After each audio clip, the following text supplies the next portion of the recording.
রানাঘাটের ছোট্ট অস্মিকা দাসের শরীরে বাসা বেঁধেছে বিরল রোগ।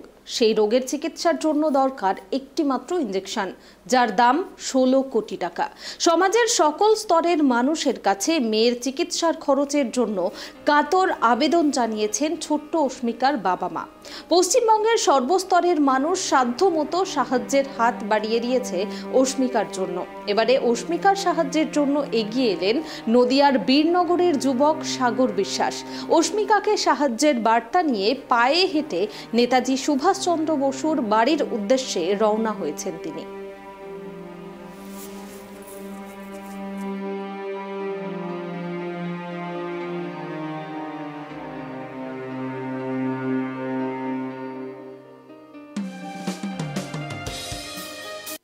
আমি যাচ্ছি বীরনগর থেকে পায়ে হেঁটে সুভাষচন্দ্র বসুর বাড়িতে, এবং সাথে নিয়ে যাচ্ছি একটি বার্তা।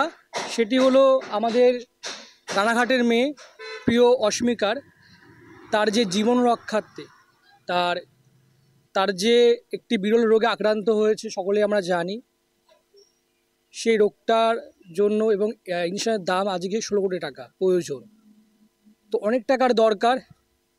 তার যে বার্তা আমরা সকলের কাছে পৌঁছে দিতে চাই, এবং আজকে আমার যে বীরনগর থেকে প্রায় 100 কিমি পথ আমি পায়ে হেঁটে রাস্তা দিয়ে আমি যাচ্ছি, এবং আমি চাইছি যে সকলে যে যেমন পারবে তাকে আর্থিক সহযোগিতা করবে।